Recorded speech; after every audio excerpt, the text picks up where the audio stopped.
Oke, bismillahirrahmanirrahim. Assalamualaikum warahmatullahi wabarakatuh. Waalaikumsalam Waalaikumsalam warahmatullahi wabarakatuh. warahmatullahi wabarakatuh. Baik, pada kesempatan kali ini, perkenalkan saya Sri Sevyanika sebagai moderator yang akan memimpin acara hari ini, yaitu tentang presentasi mengenai SAP atau Satuan Acara Penyuluhan pada Manajemen Bencana yang diampu oleh dosen Ibu Adiratna Sekarsari MKep. Presentasi kali ini akan dipresentasikan oleh 3 kelompok dengan judul yang berbeda. Yang pertama, manajemen bencana SAP pada Karang Taruna, yang kedua pada anak-anak, dan ketiga Ibu PKK. Untuk mempersingkat waktu, langsung saja kita mulai pada presentasi pada kelompok yang pertama, yaitu pencegahan dan penanggulangan bencana gempa bumi pada Karang Taruna. Kepada kelompok 1, saya persilahkan. Ya, assalamualaikum warahmatullahi wabarakatuh. Waalaikumsalam warahmatullahi Perkenalkan, saya Gangsar Haryo Narendra, perwakilan dari kelompok 1 yang beranggotakan Vivi Sepyanika, Fitra Fadila Siregar, Gabriel Christian Barus, saya sendiri Gangsar Haryo Narendra, Irgi Raihan, dan Haris Abdurrahman Anwar. Di sini saya akan mempresentasikan hasil kerja dari kelompok kami yang berjudul Pencegahan dan Penanggulangan Bencana Gempa Bumi. Next slide.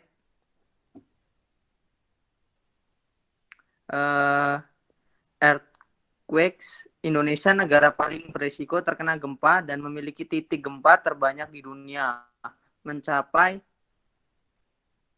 129 titik. Titik gempa tersebut meliputi daerah selatan Indonesia, mulai dari Pulau Sabah sampai Nusa Tenggara Timur, terus naik ke Pulau Papua. Next. Gempa Indonesia 2021. Terjadi 25 gempa bumi, 118 orang meninggal, dan 6.724 orang luka-luka. Next. Bagaimana cara mengurangi korban jiwa? Yang pertama yaitu sosialisasi pencegahan dan penanggulangan bencana. Next. Penanganan gempa saat di dalam rumah. Getaran akan terasa beberapa saat. Selama jangka waktu itu, Anda harus mengupayakan keselamatan diri Anda dan keluarga Anda. 1. Masuklah ke bawah meja untuk melindungi tubuh Anda dari jatuhan benda-benda. 2. Jika Anda tidak memiliki meja, lindungilah kepala Anda dengan bantal. 3. Jika Anda sedang menyalakan kompor, maka matikan segera untuk mencegah kebakaran. Next. Penanganan gempa saat di sekolah. Berlindunglah di bawah kolong meja, lindungilah kepala dengan tas dan buku. Jangan panik jika gempa mereda, keluarlah berurutan mulai dari jarak yang terjauh di pintu. Carilah tempat lapang, jangan berdiri dekat gedung, tiang, dan pohon. Selanjutnya akan dipresentasikan oleh teman saya, yaitu Gabriel.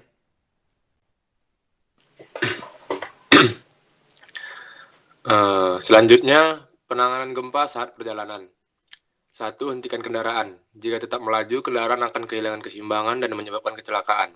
Yang kedua, ikuti instruksi radio. Saat gempa terjadi, radio akan menyiarkan langkah-langkah yang harus dilakukan. Yang ketiga, evakuasi diri. Jika harus mengungsi, keluar dari kendaraan dan biarkan kendaraan tidak terkunci. Penanganan gempa di gunung dan pantai. Gunung, hindari daerah rawan longsor. Pantai, jauhi pantai untuk menghindari terjadinya tsunami. Setelah gempa pertama, yang A, jika Anda berada dalam bangunan. 1. Jangan panik. 2. Keluar dari bangunan dengan tertib. 3. Jangan gunakan tangga berjalan atau lift. Gunakan tangga biasa. 4. Periksa apa ada yang terluka. Lakukan P3K. 5. Minta pertolongan pada petugas aparat keamanan atau petugas kesehatan.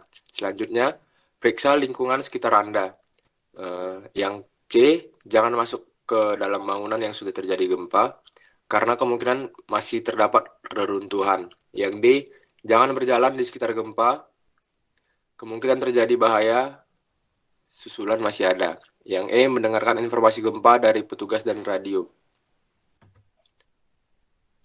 Setelah gempa selesai, A. Bantuan darurat. Tindakan utama yang harus segera dilakukan setelah terjadi bencana gempa bumi adalah pemberian bantuan darurat. Setelah program tanggap darurat dilalui, perlu memberikan bantuan darurat untuk pemenuhan kebutuhan dasar berupa pangan sandang, tempat tinggal sementara, obat-obatan, sanitasi, dan air bersih bagi korban bencana gempa bumi. Setelah gempa selesai, B. Rehabilitasi. Rehabilitasi merupakan program jangka pendek yang harus segera dilakukan pasca gempa bumi. Rehabilitasi ini meliputi kegiatan membersihkan dan memperbaiki rumah, fasilitas umum, dan menghidupkan kembali roda perekonomian masyarakat. Dalam rehabilitasi ini juga mencakup pemulihan kesehatan fisik, kondisi psikolog, dan keamanan masyarakat. Yang C. Rekonstruksi. Rekonstruksi merupakan program jangka menengah atau jangka panjang. Rekonstruksi ini merupakan program perbaikan sarana fisik, kondisi sosial, dan perekonomian masyarakat agar berjalan seperti semula atau lebih baik lagi. Pembangunan kembali ini dilakukan pada semua aspek, baik sarana dan prasarana, maupun kelembagaan. Program rekonstruksi ini dilakukan baik pada tingkat pemerintah maupun masyarakat. D. Pemulihan. Pemulihan merupakan proses pengembalian kondisi dan fungsi-fungsi dalam masyarakat yang terkena bencana. Program pemulihan ini dilakukan dengan cara memfungsikan kembali sarana dan prasarana pada keadaan semula. Program pemulihan ini misalnya perbaikan prasarana dan pelayanan dasar seperti jalan, listrik, telekomunikasi, air bersih, pasar, puskesmas, dan lain-lain.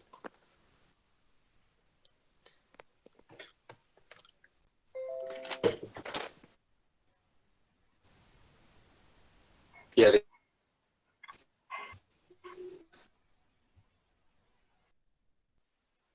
Baik, apakah sudah selesai kelompok 1? Sudah. Silakan jika Oke. ada yang mau bertanya. Ya, silakan apabila ada yang bertanya. Jadi dapat disimpulkan ya, apabila terjadi gempa, kita harus melakukan pemberian sandang pangan papan, rehabilitasi, rekonstruksi, dan banyak lainnya. Mungkin dari itu ada yang belum paham, teman-teman bisa ditanyakan kepada kelompok 1.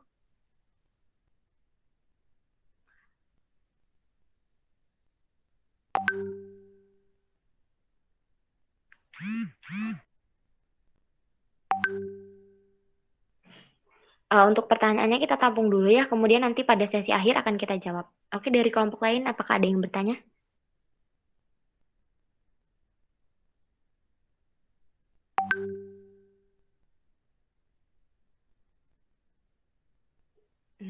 Sudah cukup jelas ya? Oke, kalau gitu kalau belum ada pertanyaan, kita langsung lanjut ke kelompok 2 mengenai SAP pada anak-anak. Kepada kelompok 2 disilahkan men-share screen-nya dan diberikan kesempatan untuk mempresentasikan hasil kerja kelompoknya.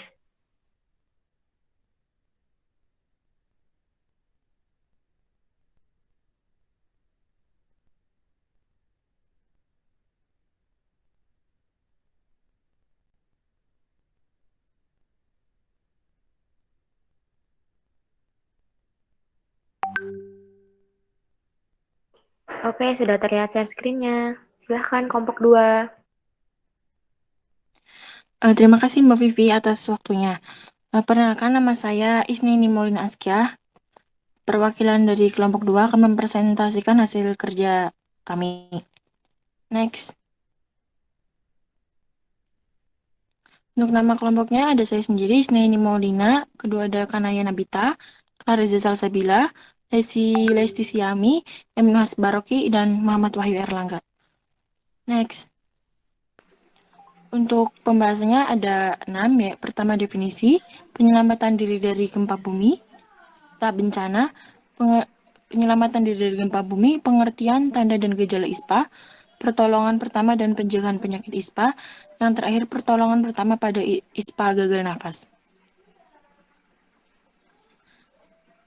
Pertama, definisi. Gempa bumi yaitu guncangan yang terjadi di permukaan bumi. Gempa bumi terjadi akibat pelepasan energi yang dihasilkan oleh tekanan yang dilakukan oleh lempengan yang bergerak.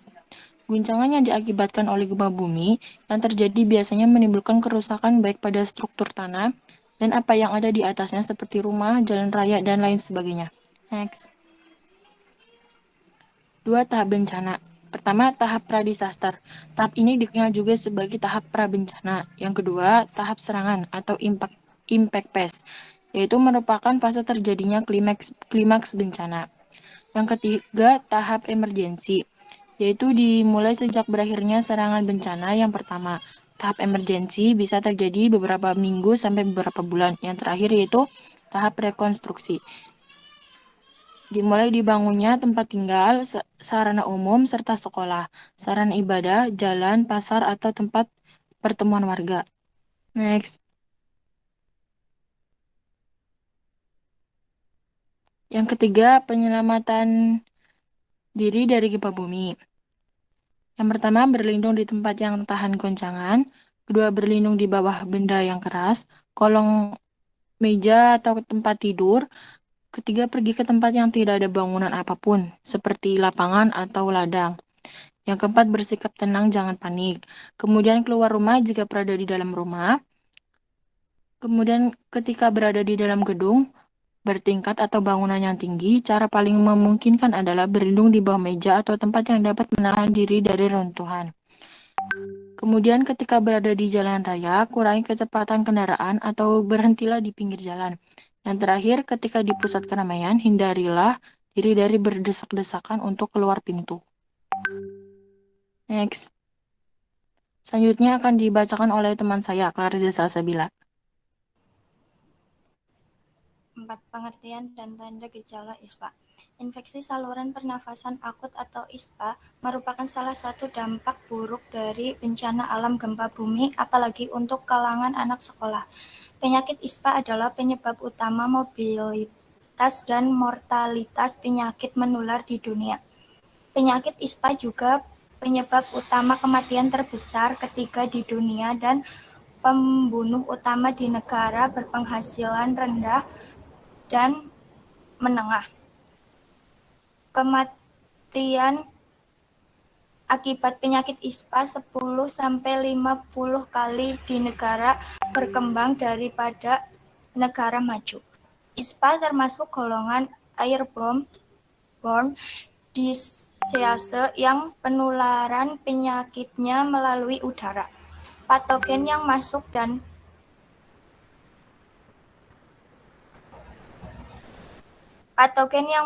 dan menginfeksi saluran pernafasan dan menyebabkan inflamasi.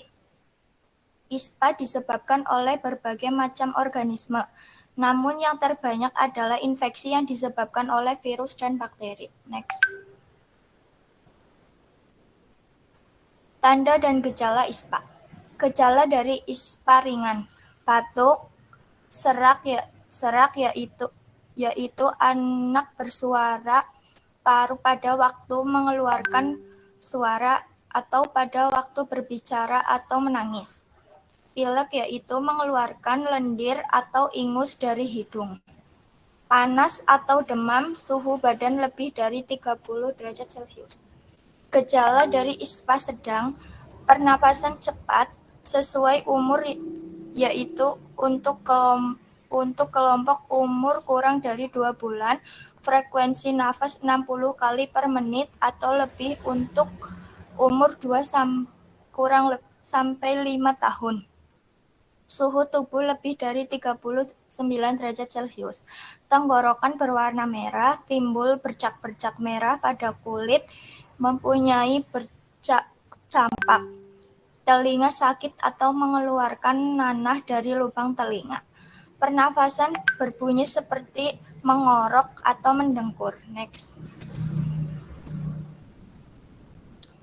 Gejala ISPA berat. Bibir atau kulit membiru. Anak tidak sadar atau kesadaran menurun. Pernafasan berbunyi seperti mengorok dan anak tampak gelisah. Sela iga letarike dalam pada waktu bernafas. Nadi cepat lebih dari 60 kali per menit atau tidak teraba. Tenggorokan berwarna merah. Pertolongan dan pencegahan ISPA.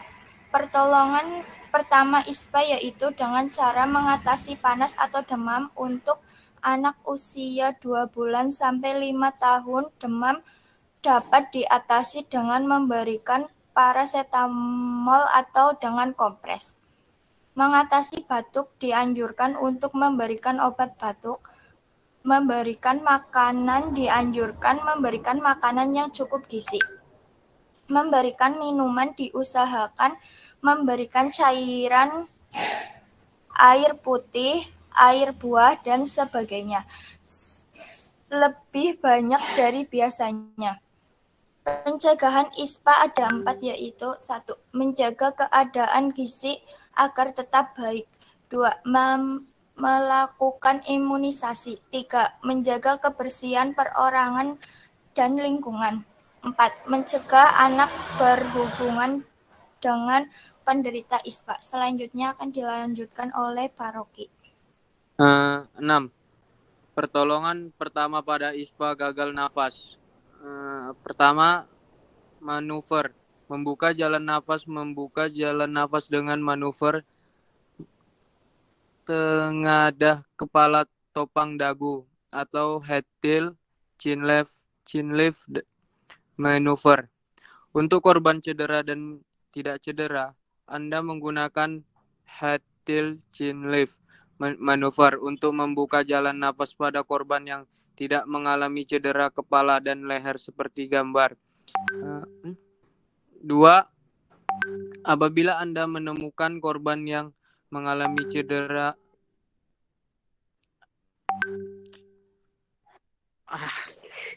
bangsat.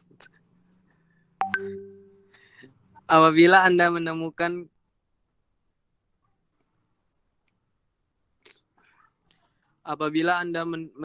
korban yang mengalami cedera kepala dan leher, menggunakan teknik jaw thrust tanpa eksternasi kepala.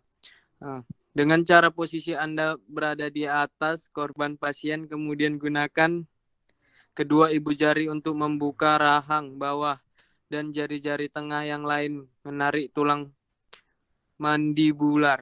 3. Bantuan nafas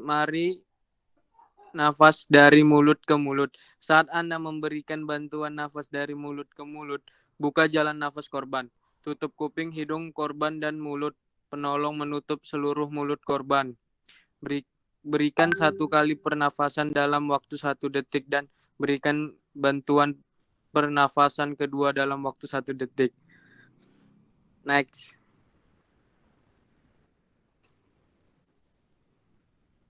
Ya. 4. Bantuan nafas dari mulut ke alat perlindungan pernafasan. Alat perlindungan ada 2 tipe, yaitu alat perlindungan wajah dan sungkup wajah.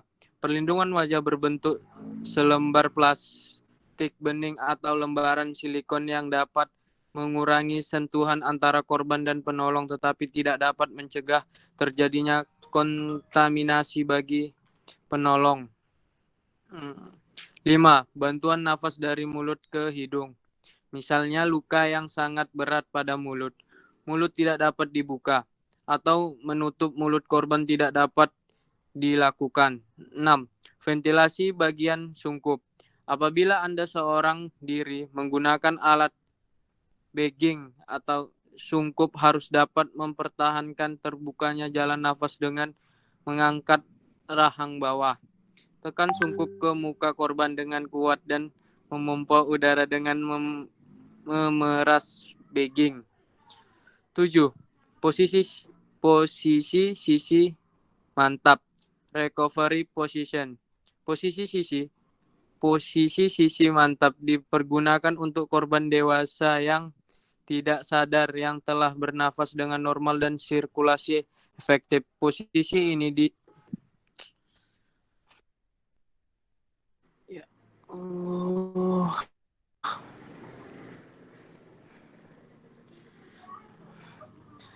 posisi ini dibuat untuk menjaga agar jalan nafas tetap terbuka dan mengurangi resiko sumbatan jalan nafas dan aspirasi. Next, selanjutnya. Terima kasih. Ini tadi dari presentasi dari kelompok kami. Sekian, terima kasih. Ada yang mau bertanya? Izin bertanya, Tanya, Pak Igi. perkenalkan nama saya Irgi Rehan, perwakilan dari kelompok 1. Izin bertanya ya, bagaimana caranya anak-anak dapat mengerti penjelasan yang diberikan pada saat penyuluhan? Padahal anak-anak sangat sukar dalam menerima informasi yang diberikan. Terima kasih. Oke, baik. Terima kasih Irgi. Pertanyaannya gimana caranya agar anak-anak tuh dapat lebih paham ya dari materi yang disampaikan. Padahal anak-anak sangat sulit dalam diberikan informasi. Begitu ya Irgi ya. Oke, kelompok 2 Oke. sudah dicatat pertanyaannya? Sudah, Oke, sudah. apakah ada yang ingin bertanya lagi? Sangat menarik ini sepertinya berkaitan dengan anak. Tanya, izin bertanya. Oke, silakan Mas Gangsar. Ini pertanyaannya agak nyambung dari tempat Irgi. Di sini kan anak-anak susah dijelasin untuk dijelaskan kan untuk anak-anak. Saya ingin tanya, metodenya itu hanya cukup dijelaskan atau ada kayak dipraktekkan gitu, kayak sebenarnya dijelasin gini terus kalian menjelasinya sambil dikasih contoh gitu atau gimana gitu. Oke, bagus sekali Mas Gangsar. Jadi metodenya ya, lebih ke metode. Metode bagaimana cara kita menjelaskan kepada anak-anak. Ya, saling berkaitan dengan pertanyaannya Mas Irgi tadi. Oke, sudah dicatat ya kelompok 2. Mau langsung dijawab atau kita keep dulu? Keep saja dulu, lanjut ke kelompok selanjutnya dulu. Oke, kita lanjut ke kelompok ketiga. Kelompok ketiga mengenai SAP pada ibu-ibu PKK. Kepada kelompok 3 silahkan di share screen-nya kepada teman-teman dan dipersilahkan untuk mempresentasikan hasil kerja kelompoknya. Dipersilahkan.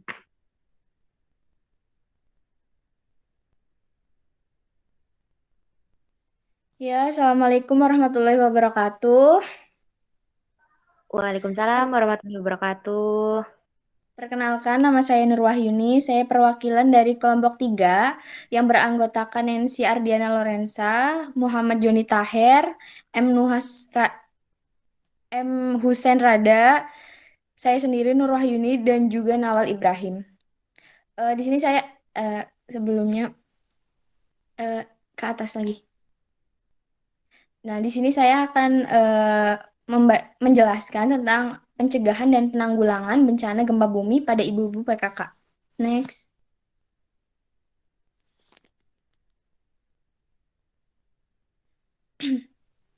Gempa bumi, untuk yang pertama adalah latar belakangnya ya. Gempa bumi adalah peristiwa bergetarnya bumi akibat pelepasan energi di dalam bumi secara tiba-tiba yang ditandai dengan patahnya lapisan bantuan pada kerak bumi. Akumulasi energi penyebab terjadinya gempa bumi dihasilkan dari pergerakan lempengan-lempengan tektonik. Gempa bumi yang dihasilkan dipancarkan ke segala arah berupa gelombang gempa bumi sehingga efeknya dapat dirasakan sampai ke permukaan bumi. Next.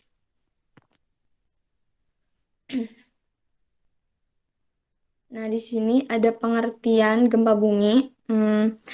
Gempa bumi merupakan peristiwa pergerakan kulit atau lempengan bumi yang menyebabkan dislokasi atau pergeseran pada bagian dalam bumi secara tiba-tiba. Gempa bumi terjadi karena pergeseran antara lempengan tektonik yang berada di bawah permukaan bumi. Next, lanjut. Nah, di sini ada penyebab gempa bumi sendiri, yaitu ada beberapa faktor yang menyebabkan terjadinya gempa bumi. Penyebabnya terjadi gempa bumi antara lain karena pelepasan energi lempengan-lempengan tektonik, proses subduksi, pergerakan magma, penumpukan massa air, injeksi atau ekstraksi cairan, atau karena penggunaan bahan peledak. Selanjutnya.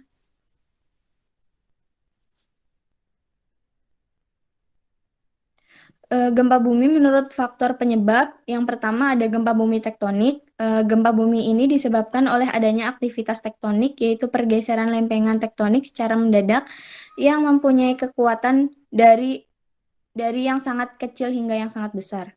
Kemudian ada gempa bumi vulkanik. Gempa bumi vulkanik ini adalah gempa bumi yang terjadi akibat adanya aktivitas vulkanisme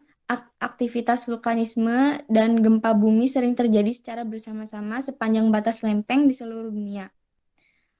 Kemudian gempa bumi runtuhan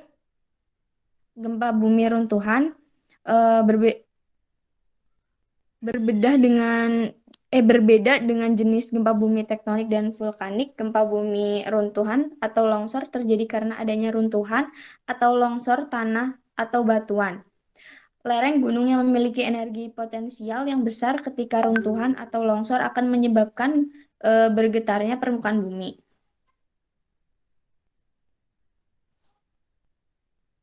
Kemudian ada gempa bumi tumbukan. Sebagai salah satu planet yang ada dalam suatu tata surya, bumi setiap hari menerima hantaman meteor, asteroid, atau benda langit lainnya. Namun pada umumnya meteor, asteroid atau benda langit lain sudah terbakar sebelum mencapai bumi. Kemudian ada gempa bumi buatan. Gempa bumi tektonik, gempa bumi vulkanik, gempa bumi runtuhan, dan gempa bumi tumbukan merupakan jenis gempa bumi yang yang terjadi karena faktor alam, sedangkan gempa bumi buatan adalah gempa bumi yang disebabkan oleh aktivitas manusia itu sendiri. Gempa bumi jenis ini dapat terjadi misalnya karena aktivitas peledakan menggunakan dinamit nuklir atau palu godam yang dipukulkan ke permukaan bumi. Next. Lanjut, di sini ada gempa berdasarkan kedalaman atau fokus gempa bumi. Gempa bumi dapat dibedakan berdasarkan letak atau kedalaman pusat gempanya. Semakin dangkal letak hiposentrum terhadap permukaan bumi, maka dampak gempa bumi yang ditimbulkannya akan semakin besar berdasarkan letak atau kedalaman pusat gempanya. Next.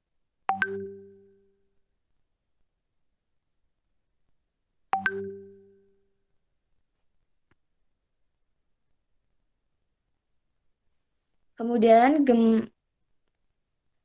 ada gempa berdasarkan lokasinya. Gempa bumi dapat dibedakan berdasarkan lokasinya. Terjadi gempa berdasarkan lokasi terjadinya gempa. Kita mengenal jenis gempa bumi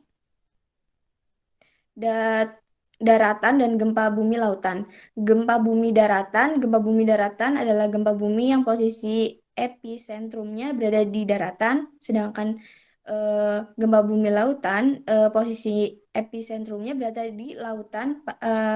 Pada gempa bumi di lautan inilah yang berpotensi menimbulkan tsunami.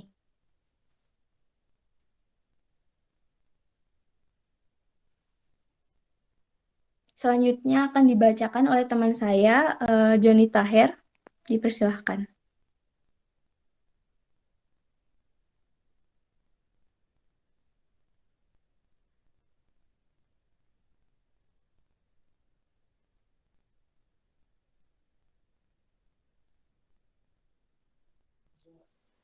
Mas Joni. Yo. Ya, di sini saya ingin mempresentasikan presentasi saya bersama teman-teman, yaitu adalah gempa bumi berdasarkan getaran atau gelombang.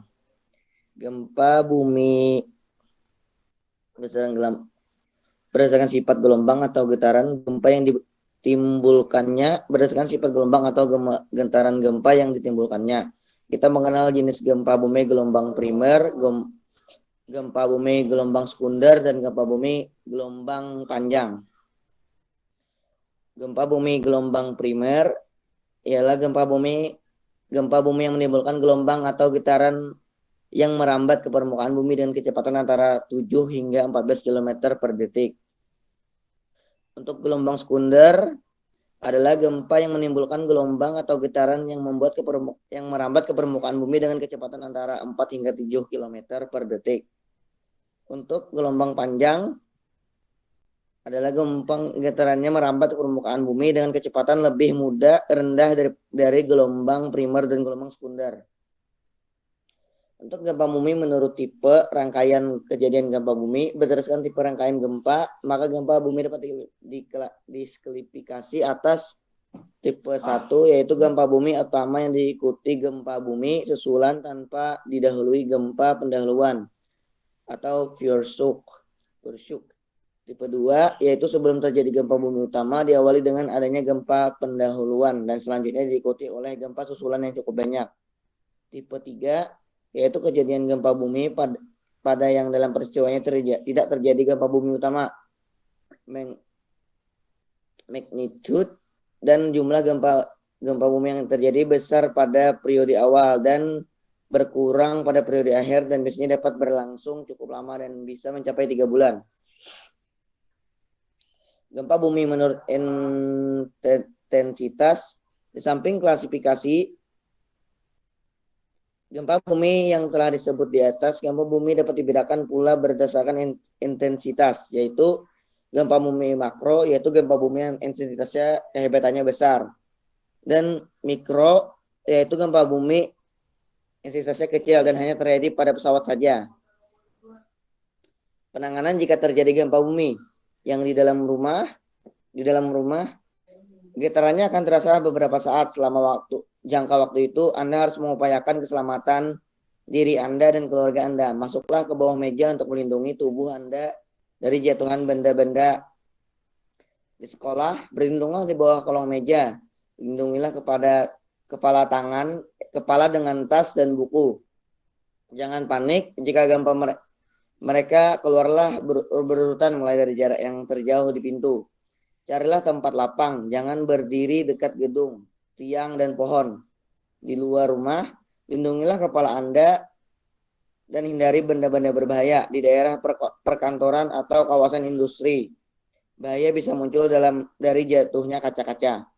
Di gedung, mal, bioskop, dan lantai dasar, jangan menyebabkan kepanikan atau korban dari kepanikan.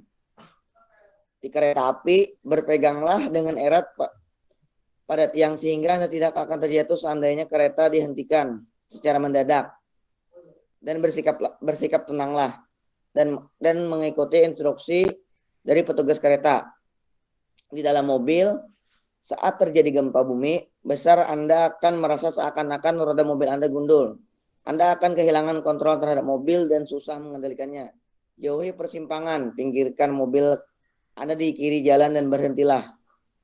Untuk di gunung atau pantai, ada kemungkinan longsor terjadi dari atas gunung. Menjauhlah langsung ke tempat aman. Di pesisir pantai, bahayanya datang dari tsunami. Jika Anda merasakan getaran dan tanda-tanda tsunami, cepatlah mengungsi ke dataran yang tinggi. Dengarkan informasi, cegah kepanikan. Penting sekali setiap orang bersikap tenang dan bertindak sesuai dengan informasi yang benar. Next. Upaya mitigasi dan pengurangan bencana. Dalam Undang-Undang Indonesia Nomor 24 Tahun 2007 tentang Penanggulangan Bencana Bab 1 Pasal 1 tentang Ketentuan Umum. Bahwasanya berbagai kebijakan yang perlu ditempuh dalam mitigasi bencana antara lain, dalam setiap upaya mitigasi bencana perlu membangun persepsi yang sama bagi semua pihak, baik jajaran aparat pemerintah maupun segenap unsur masyarakat yang ketentuan langkahnya diatur dalam pedoman umum, petunjuk, bertacukutan sesuai dengan bidang unit masing-masing. Pelaksanaan mitigasi bencana dilaksanakan secara terpadu, terkoordinir, yang melibatkan seluruh potensi pemerintah dan masyarakat. Upaya preventif harus diutamakan agar kerusakan dan korban jiwa dapat diminimalkan. Penggalangan kekuatan melalui kerjasama dengan semua pihak melalui pemberdayaan masyarakat serta kampanye. Next, selanjutnya strategi pemetaan. Langkah pertama dalam strategi mitigasi adalah melakukan pemetaan daerah rawan bencana. Pada saat ini, berbagai sektor telah mengembangkan peta rawan bencana. Pemantauan dengan mengetahui tingkat kerawanan secara dini, maka dilakukan antisipasi jika sewaktu-waktu terjadi bencana sehingga akan dengan mudah melakukan penyelamatan. Penyebaran informasi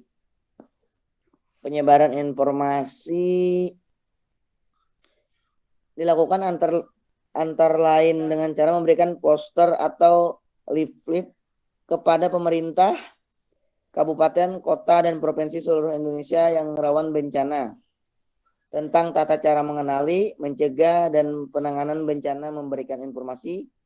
Kemudian cetak dan elektronik dengan kebencanaan adalah salah satu cara penyebaran informasi dengan tujuan meningkatkan kewaspadaan terhadap bencana geologi.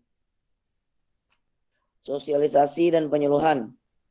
Hal penting yang perlu dilakukan masyarakat dan pemerintah daerah ialah mengenai hidup harmonis dengan alam di daerah bencana, apa yang perlu dilakukan dan dihindarkan di daerah rawan bencana, dan mengetahui cara menyelamatkan jika terjadi bencana.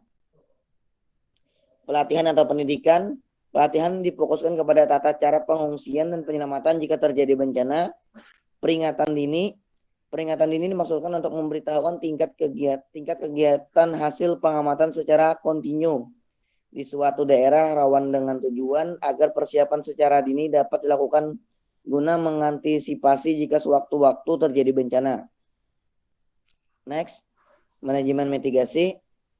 Berdasarkan mitigasi bencana yang diakibatkan oleh gempa bumi, Bakornas PB 2007 memberikan beberapa upaya mitigasi dan pengurangan bencana yang dapat dilakukan sebagai berikut. Harus dibangun dengan konstruksi tahan getaran atau gempa, khususnya di daerah rawan gempa. Perkuatan bangunan dengan mengikuti standar kualitas bangunan. Pembangunan fasilitas umum dengan standar kualitas yang tinggi. Perkuat bangunan-bangunan vital yang telah ada. Rencanakan penempatan untuk mengurangi tingkatan kepadatan hunian di daerah rawan gempa bumi. Zonasi daerah rawan gempa bumi dan pengaturan penggunaan lahan. Pendidikan dan penyuluhan kepada masyarakat tentang bahaya gempa bumi dan cara-cara penyelamatan jika terjadi gempa bumi. Ikut serta dalam pelatihan program upaya penyelamatan, kewaspadaan masyarakat terhadap gempa bumi, pelatihan pemadam kebakaran dan pertolongan pertama.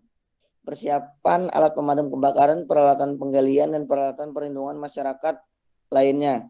Rencana kontingensi atau kedaruratan untuk melatih anggota keluarga dalam menghadapi gempa bumi. Dan yang terakhir, pembentukan kelompok aksi penyelamatan bencana dengan pelatihan pemadam kebakaran dan pertolongan pertama. Terima kasih.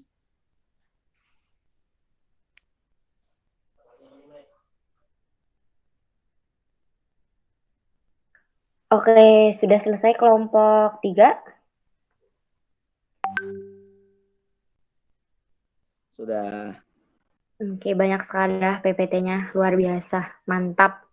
Oke, dari kelompok lain, apakah ada yang kurang jelas dari presentasi yang sudah disampaikan oleh kelompok 3? Silahkan ditanyakan apabila ada yang ingin bertanya.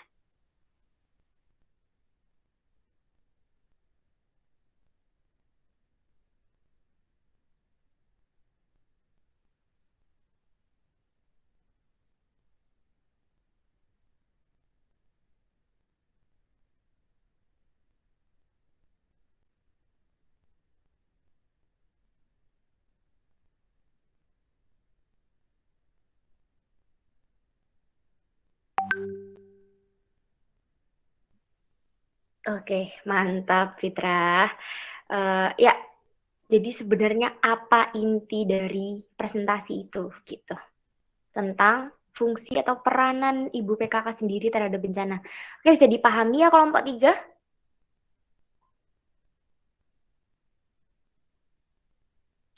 Oke. Ya, bisa. Oke. Ada yang ingin bertanya lagi? Boleh bertanya? Oh ya, silakan. Mas Ini siapa? untuk kelompok 1 tadi. Oh, pertanyaan menyusul. Iya. Untuk kelompok 1. Ya, dipersilahkan. Apa sih peran Karang Taruna yang bisa dilakukan untuk kasus bencana alam itu? Oh, sama ya pertanyaannya. Iya, sama. Oke. Terima kasih, Mas Nuhas. Kita keep dulu pertanyaannya. Sekarang kita masuk ke sesi menjawab pertanyaan ya. Udah nggak ada lagi kan yang mau bertanya? Cukup ya? Cukup. Oke, kita sekarang masuk ke sesi menjawab pertanyaan. Kepada tadi kelompok yang sudah diberikan pertanyaan, apabila sudah ada jawaban, dipersilahkan untuk mengutarakan jawabannya. Dari kelompok 2 dulu mungkin, yang sudah tersentak. Saya akan menjawab, Mbak Vivi, boleh? Oke, dipersilahkan Mas Wahyu. Iya. Baiklah, saya akan menjawab dari pertanyaan Mas Gangsar dan Mas Irgi, kan pertanyaan sering berkaitan ya. Jadi saya satuin aja jawabannya itu. Ya, pada saat penyuluhan kepada anak agar mengerti dan memahami isi penyuluhan, harus membuat anak tertarik kepada penyuluhan tersebut bisa dengan cara bermain sambil menggunakan metode role play ataupun membuat video. Metode ini diberikan materi dengan alat peragaan seperti contohnya boneka atau kepada anak seperti untuk cara penyelamatan diri pada gempa bumi mempraktekannya bersama dengan analogi gempa. Sedangkan untuk metode video bisa memberikan materi berupa dengan video muatan kartun, animasi yang membuat anak tertarik. Bisa ditambahin juga dengan metode syair di mana muatan materi dibikin lagu dan dipraktekkan agar si anak hafal dan ingat. Baiklah, gimana Mas Igi dan Gangsar? Apakah jawabannya bisa dipahami?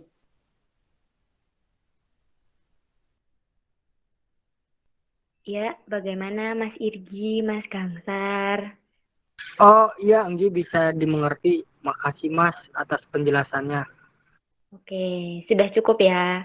Oke, baik sekali. Itu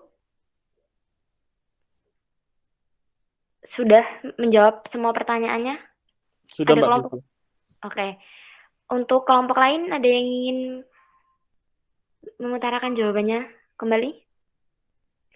Berarti masih ada 2 pertanyaan untuk kelompok 1 dan kelompok 3. Kelompok 1 sudah siap? Sepertinya belum. Kelompok 3? Belum, Pi. Bentar. Oke.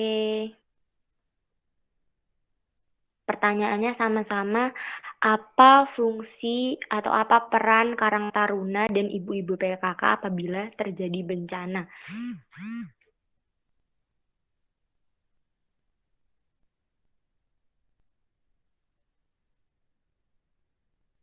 Kepada Mbak Fitrah, Mas Gangsar, Mas Gabril, Mas Irgi. Permisi, izin menjawab untuk saudari Fitra. Oke, Mas Joni dipersilahkan. Ya, di sini bahwasanya pertanyaannya apa peran dari Ibu PKK dalam mitigasi bencana ya. Bahwasanya peran Ibu PKK ini sangat penting. Bahwasanya yang sering menggerakkan di lingkungannya dalam membantu penanganan bencana seperti kegiatan masak di dapur umum, dilibatkan dalam upaya trauma healing bagi anak-anak korban bencana. Peran mereka inilah sangat diperlukan sehingga keterlibatan para ibu PKK juga diikutsertakan dalam pembentukan forum pengurangan risiko bencana. Diturunkan Susiono melihat kondisi gedung bahwasanya yang terjawab tadi di sini ternyata peran ibu PKK itu yang paling utama adalah setelah terjadi bencana yaitu untuk memasak di dapur atau membantu kegiatan logistik dan membantu mengurangi trauma kepada anak-anak karena yang paling dekat dengan anak-anak itu biasanya ibu.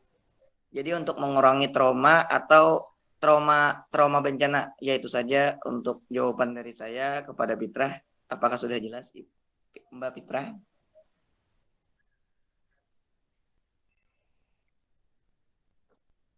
Terima kasih kembali, sama-sama kembali. Oke, terima kasih Mas Joni dan Mbak Fitra. Jadi jelas ya, kalau ibu-ibu PKK itu ibu-ibu, namanya ibu-ibu itu pasti di dapur, tapi nggak juga sih sebenarnya. Tapi lebih ke logistik dan pangan ya. Oke, satu pertanyaan lagi yang belum terjawab dari Mas Nuhas Baroki untuk kelompok 1. Untuk kelompok 1, apakah sudah ada jawabannya?